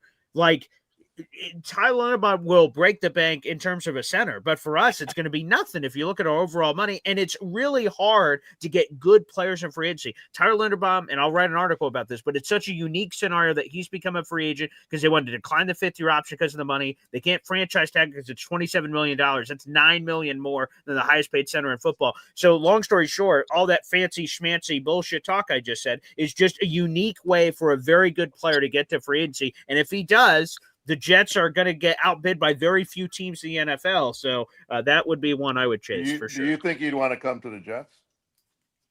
Yeah, why not? Who doesn't want to be a Jets fan? Who doesn't want to be on the Jets? There's a lot of green over here, a lot of crinkle. If I had $1 right now, I'd crinkle it around the mic for some ASMR. Give that crinkle. If you come on, if you had a choice of going to like a team that you knew was ready to go to the Super Bowl or the Jets, who you choose? 100% the Jets. Yeah. But there's also more than one way to skin a cat. They do have 2 second-round picks. That's true, right? You could just go draft and then, do you want to be here? Who gives a shit? You just got drafted, pal. Figure it out, learn it. I mean, Allen's point is well taken. $20+ million for a center is a lot. However, we have 100 and we can't spend it all. So yeah, exactly. That's true. It starts with the ball. It starts with That's before true. the quarterback gets the ball. It starts right there. And if it's always a problem, man, they have to get someone reliable. I really think that's what you do need. I mean, you could draft one of these guys, but do they have the game time going against NFL guys? No, I think the Ravens guy who Kyle, who else besides him is out there? I'd like to ask you that question. Who else out there is someone that could be someone in free agency possibly coming up that's a center? Yeah, as far as veterans go, it escapes me. I haven't really taken a look at it. But, I mean, I think they have flexibility in the fact that, Tippmann has played there more competently than Myers, right? And you have, it's a guy like Simpson who is said to want to be here, right? As a guy you might be able to re-sign at guard. You have, those 2 second-round picks. You have a 4th-round pick where you might be able to bring in a guy if you were to bring back Myers to compete. I think that there are ways into the problem. There's trades back. It's yet to be revealed, but I mean, Linderbaum, from what I've heard, is the prize in this draft, in this free agent class. Yeah, it certainly looks that way. I'm just double checking the free agent centers for our guy here. Our guy Lou B, and the names aren't great. I'm seeing guys like Ted Karras, Connor McGovern of the Buffalo Bills, not of the Jets. Ryan Bates. Again, Linderbaum is the prize. You look at, and then I'm looking through top options, right? And then Josh Myers pops back in there. So Austin Corbett. Yeah, there's a couple of guys, but there's not a lot of youth. Not a lot of youth. Yeah. I mean, Myers is fine to sign as a backup, but I don't mind him as a backup if he wants to do it again. I know there was uniqueness with Justin Fields, Ohio State, and all that bullshit. But if he doesn't mind being a backup, he's a quality. He had 56 games of starting experience on playoff Packers teams before he got here. That's a wonderful backup. I felt pretty good about the money too. $2 million bucks. It was nothing. Yeah. Well, the good thing is we don't need to win right away, right? So if you bring in a guy to compete with Myers, he doesn't have to start on day one. He can start. Kyle, I'm not getting any younger. Me, Neil, and all those guys, right? Well, yeah, I know. I'm 67, so I got a couple of years on Neil, let alone anybody else. I'm no spring chicken either, guys. I mean, I want to win, but I know the process that you can't it's skip we're not winning. We're not going to be winning next year. I don't believe, unless there's a miracle. Which, again, we don't know the quarterback situation. I will just tell you, Frankie, this was one of the funniest super chats you've sent in here. Oh, wow. I'm going to text a lot and say, how do you like your new nickname, dude? Hey, Giggles. That was good. That was good. Shout out to Neil. I got to go. Appreciate it. Thank you. Take care. Yeah, right. There you go, Frankie. That makes sense. Hey, Kyle, you're from Rockaway? I am. I live in Howard Beach, right by you. Oh, very cool. Oh, cool. Hey, we're gonna have to do the tailgate again next year for 2026. I We're was gonna gonna have to get the come. band back together, baby. Tailgate next year. It was That's great. right. Yeah, It was the highlight of the season. Honestly, it really was. No doubt. Yeah. I grew up playing hoops in that gym there at St. Helens. I know it well. I went to St. Helens. There you go. Yeah, I graduated right outside my window. There you go. I love all that connective tissue. So There you go. God bless you, Lou B, for flying in for the Jets. And again, we're here no matter what. Wins, losses, ties. And we got 4 more of these game day things to do here the rest of 2025. So, we'll be all the way through it. We actually just have to lose more right now because it's going to be expensive if we don't. I think the more we lose, I was all team Tank, and then last week when they won, I was like crazy about it again. But now I'm back on Tank, especially with them eliminated. Like literally no chance. There's no Rex Ryan 2009 weird shit or anything. And we were dead in the water anyway before that. But now it seems like for sure for the tanking crowd to rise. I was hoping that they would win out, but that would have been cool. But then they came out so flat in this game, it was ridiculous. Yeah.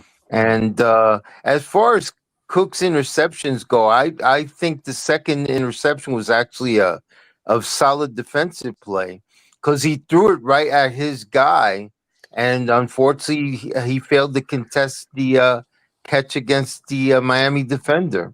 And it was the end of the game. Like, I give him a little bit more, like, fine, fuck it. It's the end of the game. Fine. The first one was egregious, but the second one, whatever. We're at the end of the game. You want to try to make a plan, throw it up to Adonai Mitchell, so be it. I had no problem with that.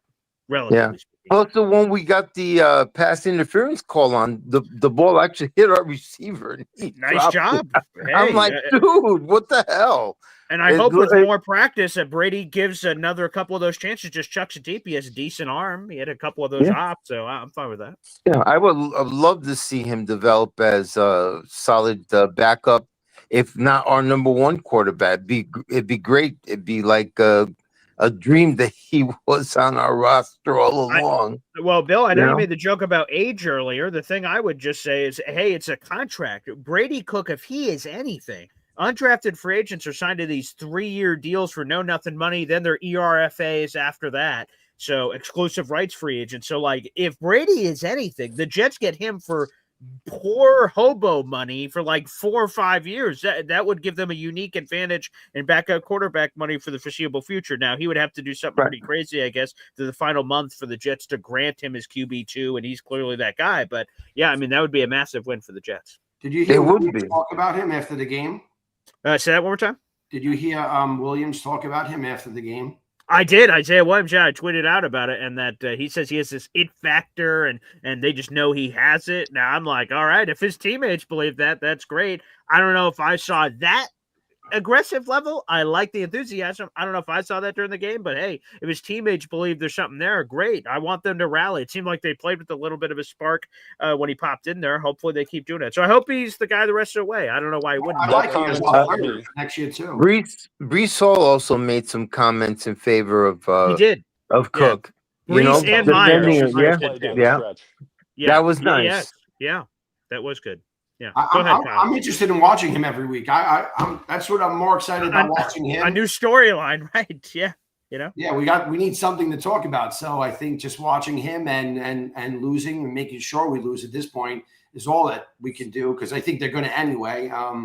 And that's it. Because my question is this: who do we need to win this week, and who do we need to lose? That's what it's really all about, right? Yeah. So I talked a little bit about it earlier. Again, I think everyone in the universe should be Washington Commanders fans because the Giants have other winnable games. They play like the Raiders coming up. Washington plays the Giants, and then I believe it's Cowboys, Eagles, Cowboys, or I messed that up. It's Eagles, Cowboys, Eagles. So, like, their only chance to me, if Washington win another game, is the Giants. So we want the Washington to win and just remove themselves from the picture, and then we move up. And then the rest of it is, again, we're rooting for some of the teams play each other. Saints and Titans have each other. Saints and Jets have each other. So there's going to be some of these pivot points where someone has to win. Giants, Raiders play each other where it's going to drop. But I would say the big one, if you're a Jets fan, from everything I analyzed earlier, I think you want to root for the Commanders. So you just get them out of the way and take them off the board in front of you. Wow. Okay. All right. There you go. Yeah, go ahead, Hey, Kyle. Kyle. We'll wrap. Yeah, we'll wrap up. Go around the room with anybody. Yeah, Right. go ahead. Kyle, it's good to meet you, even if you aren't our former linebacker from way back when. Yeah, that guy had spectacular curly hair. I don't have that anymore. Yeah. Well, but he did have that at some point. Yeah, Kyle. No, what else do you want to get off your chest? Go ahead. No, that's basically it. I wanted to get off the whole feeling that a lot of people seem to think that we need to take the quarterback this year because this regime will run out of time.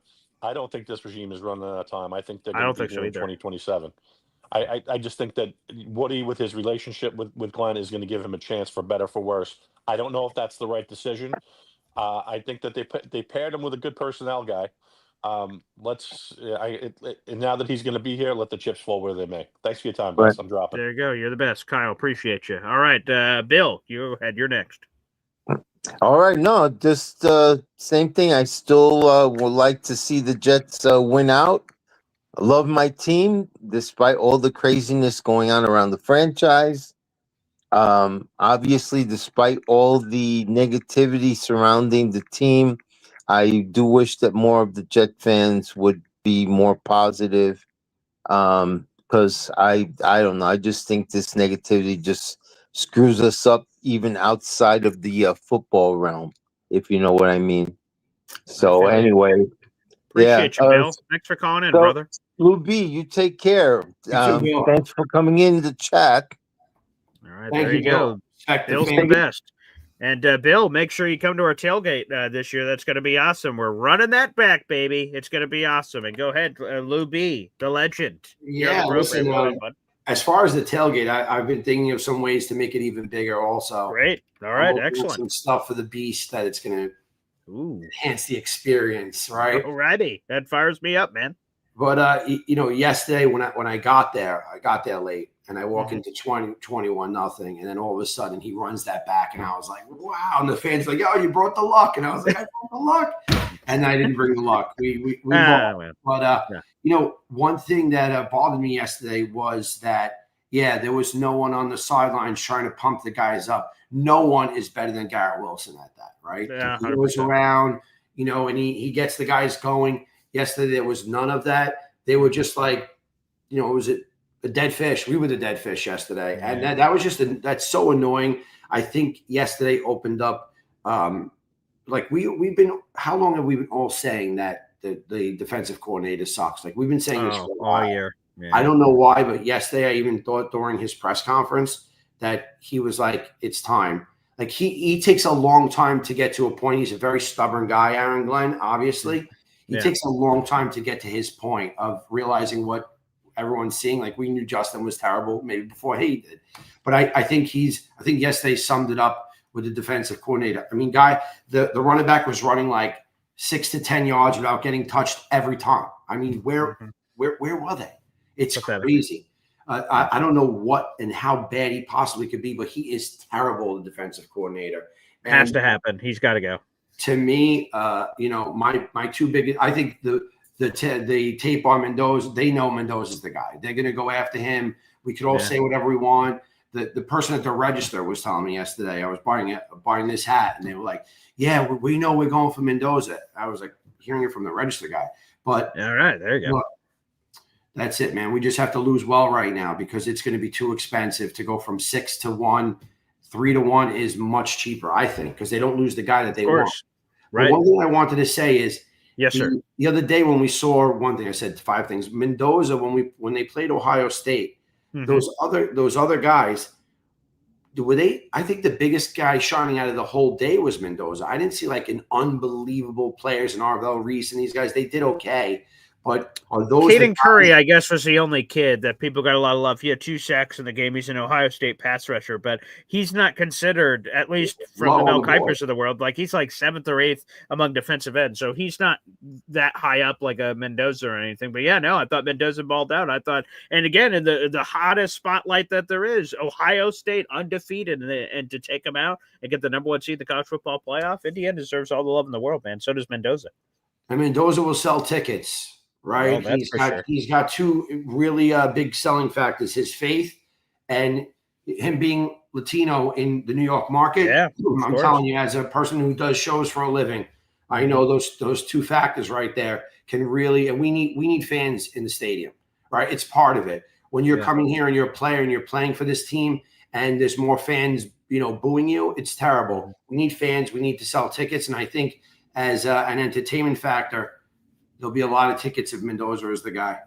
I think so. Lou B, you're the best, baby. Thanks for joining us. There he is. Lou B, Super Jets fan. And again, I'm seeing some wonderful comments. I saw Uncle Indian here saying it was awesome meeting Lou B at the tailgate. Yeah, Lou B's the man. Yeah, there he is. Let's show this up. Lou B is a great dude. Enjoyed meeting him at the tailgate. Yeah, the Boy Green tailgate, Boy Green Woody tailgate was the best. It was awesome. Again, we couldn't have done it without Lou B. Shout out to Lou B, DJ Gina. The entire team over there was terrific. Of course, Chef Kevin Gilbert on the food was elite. So we're going to be bringing Chef back. I'm going to work with Lou B, get him back.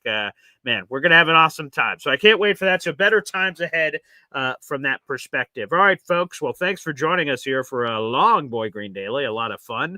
Make sure you guys on the way out like the video. We have over 130. It's jumping up now. We have 500 people in the room total. 130 of those 500 are watching on YouTube. The free way to contribute is by liking the video. Also, consider, if you haven't already, hit that subscribe button. We are up to, let me hit the refresh button, 8,202 subscribers. So keep joining the subscription train, baby, at youtube.com/boygreen25. We're over 8,200 right now. We're trying to get to 10,000. We're under 1,800 away, and that's thanks to you, the fans out there. We'll blow up the tailgate and make it even better and bigger than ever. I want to thank everybody for joining us here on the show. Again, shout out to DIY for Life, Johnny Boy, and Frankie for all your super chats and super chat shout outs here on the program. We'll be back tomorrow morning for another edition of Boy Green Daily. I'll also be back here in under 2 hours.